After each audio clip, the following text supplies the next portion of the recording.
This move immediately stakes a claim in the center, opening lines for the queen and king's bishop, and is the most popular starting move, leading to a wide variety of well-established opening systems. This symmetrical response establishes a foundational pawn center, opening lines for both kingside bishops and queens, and immediately challenges white's central control. Developing the knight to f3 controls the central e5 pawn and prepares for kingside castling, a fundamental principle in opening play. This move develops a knight, controls central squares, and prepares to defend the e5 pawn, a common and solid response in open games. This move initiates the Raul-Lopez opening, a classical and strategically rich defense where white immediately pressures black's knight, potentially forcing concessions or creating imbalances later. This move initiates the Morphy defense within the Raul-Lopez, challenging white's bishop and forcing it to either retreat or exchange, thereby influencing the subsequent pawn structure and piece development. This retreat maintains pressure on black's e5 pawn, preparing for potential central pawn breaks while avoiding an early exchange of pieces that might ease black's development. This move initiates a bold counterattack in the Raul-Lopez, challenging white's central pawn and developing a piece towards the kingside, forcing white to decide on the fate of the bishop. This move correctly defends the e4 pawn while preparing to castle the king to safety, a standard continuation in the Raul-Lopez opening known as the Morphy defense. This move develops the bishop to a natural square, preparing to castle and solidifying the kingside defense while keeping the pawn structure intact. This move prepares to recapture on e5 with the rook, potentially leading to an open e-file and tactical opportunities for white. This move, 6, b5, directly challenges the retreating bishop and expands black's queenside space, typical of many lines within the Raul-Lopez, aiming to gain counterplay. This move retreats the bishop to safety, preserving it from further pawn pressure and maintaining its long-range diagonal influence over the center of the board. Black castles kingside, solidifying the king's safety and preparing to connect the rooks for future action, while white maintains pressure in this well-trodden Raul-Lopez Morphy defense line. This move prepares to support the d4 pawn advance, reinforcing white's central pawn structure and aiming to gain more space. This move, d5, bravely challenges white's central control and opens up black's position for active piece play, creating dynamic counterplay and aiming to break free from the cramped position often seen in the Raul-Lopez exchange variation. This captures a central pawn, opening the d-file and allowing white's pieces to potentially develop more actively, while also creating a slight pawn structure imbalance for black to address. This recapture initiates the main variation of the Raul-Lopez martial attack, where black aims to sacrifice a pawn for rapid piece activity and an initiative on the queenside. This move captures the knight, initiating a tactical sequence where white aims to exploit black's slightly less developed queenside and potential king safety issues. This recapture of the knight on e5 re-establishes material equality and opens the d-file, potentially leading to central pawn tension and piece activity for black. White recaptures the pawn on e5 with the rook, centralizing the piece and opening the e-file for potential future pressure against black's king.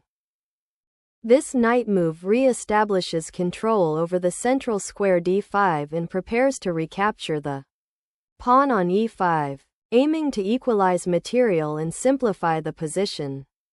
This move recaptures the pawn and repositions the rook to the center file, aiming to exploit the open file and potentially support a central pawn advance. This move activates the bishop, placing it on a more aggressive diagonal and preparing to challenge white's control of the center.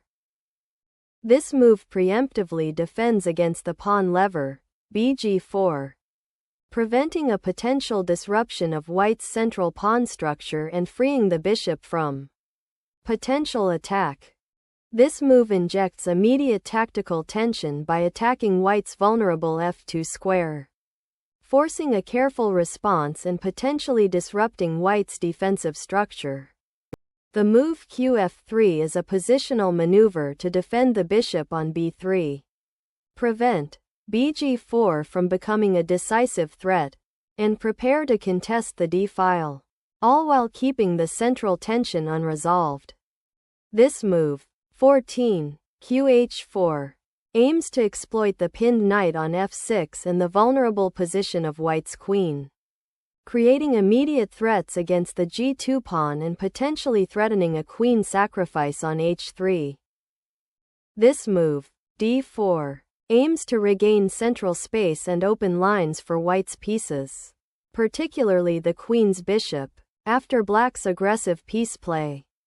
This audacious knight sacrifice exploits the misplaced queen and king safety issues created by black's aggressive queen sortie, aiming to disrupt white's coordination and potentially win material. The rook now retreats to a safer square, avoiding immediate capture and preparing to support the center or potentially swing over to the kingside for defense. This move is an attempt to disrupt white's king safety by attacking the queen and preparing to exploit the open g-file, but it sacrifices the bishop pair and overlooks the tactical weakness created by the misplaced knight on f2. Capturing the knight on g4 with the h-pawn opens the h-file for your rook and removes black's aggressive knight, but it also creates weaknesses around your king. This move initiates a forcing sequence, exploiting white's exposed king by leveraging the bishop's check on a newly opened diagonal and aiming to regain material or create significant tactical complications. This king move is a forced retreat to escape the discovered attack and the dangerous discovered check threat along the g-file, prioritizing king safety over material. This move continues white's plan to use the king's weakened pawn structure to generate an attack, as the bishop now targets the h2 pawn and potentially the white king. This move clears the second rank for your rook and prepares to contest the crucial d-file, aiming to exploit the exposed black king. This stunning sacrifice aims to expose the white king, forcing it to an open file and setting up mating threats with the remaining black pieces. This move is a tactical necessity, tucking the king away from the discovered attack and the exposed bishop, even though it concedes central control. This move, bxf2, sacrifices the bishop to eliminate white's newly developed rook, disrupting white's coordination and offering black a dynamic advantage in the center. Developing the bishop to d2 solidifies the pawn structure and prepares to recapture the sacrificed knight while maintaining control of the critical d4 square. This move continues black's brilliant tactical sequence, aiming to exploit white's exposed king by clearing the h-file with another piece sacrifice and forcing white's pieces into awkward defensive positions after the king is dislodged from its safe square. The move 22, qh3 forces a critical decision from black regarding the protection of the h1 square, aiming to exploit the exposed black king and the lingering threats on the g3 bishop. This is a critical check that forces the opponent's king into an exposed position, opening lines for further attack. This move is a critical retreat to the king's relative safety after a series of aggressive exchanges that have left white's monarch exposed in the center of the board. This check is a forced move, and although it repositions the queen, it aims to disrupt white's king safety and potentially force further exchanges to simplify the position. This king move is a desperate attempt to escape the mating net, prioritizing the king's immediate safety over material or positional considerations. This move, bf2, is a desperate attempt to sacrifice the bishop for the pawn on f2 and clear the way for the queen to attack. But it's a losing move as the bishop is not adequately supported and white can safely capture it.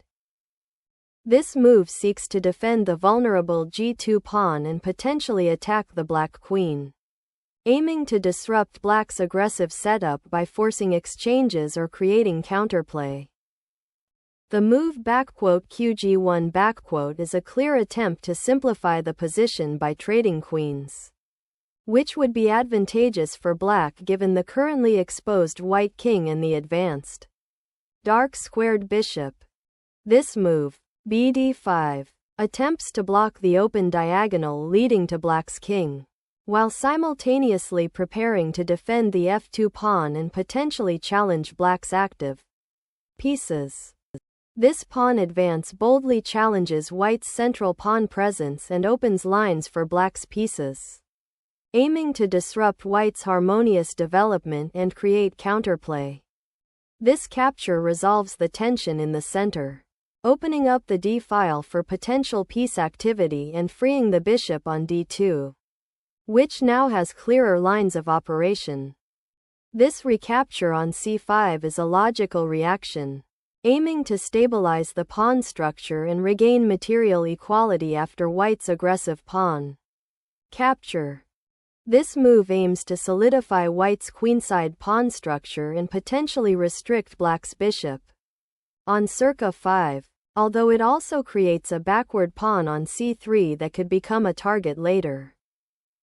This move aims to recapture the pawn on c5 and maintain black's central pawn majority, potentially leading to active piece play along the newly opened diagonals. This move initiates an aggressive pawn sacrifice to open lines and exploit the weakened dark squares around black's king. This pawn advance opens a crucial diagonal for the bishop and challenges white's queenside pawn structure, creating dynamic counterplay. This move, while seemingly capturing a pawn, neglects critical defensive lines, leaving the white king exposed to immediate tactical threats from black's queen and bishop. This move exploits the open a-file to create a dynamic pawn majority on the queenside, aiming to disrupt white's pawn structure and potentially create passed pawns. This move is a strategic attempt to control the d6 square and potentially exploit the weakness on the c-file created by black's pawn structure. This pawn move initiates a critical pawn break to open lines for black's rook and bishop on the queenside, aiming to exploit the exposed white king. This move 32, nxc3 recaptures the pawn and importantly develops the knight towards the center, aiming to exploit the exposed black king and create threats on the kingside. This move reactivates the bishop on b4, aiming to exploit the open c-file and create threats against white's central pawns while preparing to recapture the pawn on c3. This move advances the b-pawn to create a passed pawn, aiming to disrupt black's pawn structure and open lines for white's pieces. Black recaptures the pawn, simplifying the position and centralizing the bishop, but white's passed b-pawn now becomes a significant threat to promote. This recapture solidifies white's central pawn presence and re-establishes a strong bishop outpost on c3, aiming to control key diagonals and support potential pawn advances. This move attempts to prevent white's rook from using the highly active a-file, but it weakens the kingside pawn structure, creating potential targets for white's remaining pieces. This pawn push creates a dangerous passed pawn that will force black to dedicate significant resources to its containment, potentially weakening their defense elsewhere. This move aims to create a dynamic counterplay by sacrificing a pawn to open lines towards the white king, threatening a cascade of checks and potentially forcing material back or achieving stalemate. This sacrifice removes the critical defender of the g7 pawn, creating immediate threats and simplifying the position to white's advantage.